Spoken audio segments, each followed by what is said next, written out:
যেখানে কোনো ভয় নেই, কোনো দুঃখ নেই, আছে শুধু প্রেম, প্রীতি, ভালোবাসা।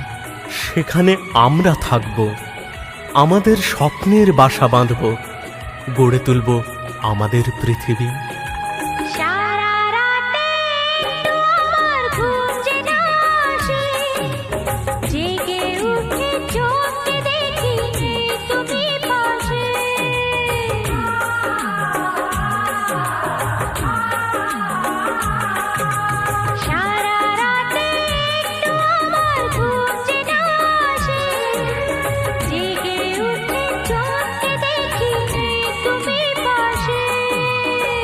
যায় যে বেড়ে সময় কি জ্বালায়, পাগল করে কিভাবে তামায়।